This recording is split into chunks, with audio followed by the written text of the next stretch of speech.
Lakh lakh police military army দিয়ে মেরে আমাদেরকে মেরে খতম করতে পারলো না। এখানে আছে বিজয় রাঙ্কাল, যে আমাদের একটা সময় বিজয় রাঙ্কাল আমাদের হিরো ছিল। ওনাকে যখন এই জঙ্গল থেকে ওই জঙ্গল থেকে খুঁজে বেড়াইছিলেন, আসামের লোক প্রার্থনা করেছিলাম ওই মানুষটা যাতে বাঁচে থাকে। আজকে কাছ থেকে কথা বলতে আমি সুযোগ পেলাম। আছে বন্ধুরা, রঞ্জিত ভাই আছে, এই সমস্ত গুলো মারে শেষ করতে পারলো না, আমরা এখনো বাঁচে আছি।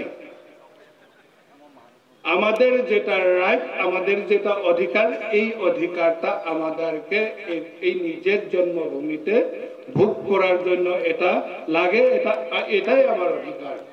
এই অধিকারের জন্য এখনো শেষ হইল না, শেষ করতে পারলো না। পুলিশ দিয়ে, মিলিটারি দিয়ে, বন্দুক দিয়ে, অপারেশন দিয়ে শেষ করতে পারলো না। আরো আমরা অনেক দেশ থেকে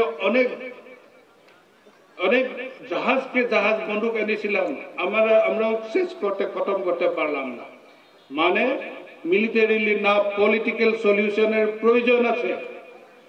আর সেই পলিটিক্যাল প্রয়োজনের জন্য এখন যেটা পলিটিক্যাল এনভায়রনমেন্ট, ট্রু ডেমোক্রেটিক এনভায়রনমেন্টটা এখানে টিকে রাখার জন্য যেটা চেষ্টা চালিয়েছে, এই চেষ্টাটা থেকে সবাই সহযোগিতা করার প্রয়োজন, আর ওদেরকে সাহায্য করাটা প্রয়োজন, উৎসাহিত করাটা প্রয়োজন।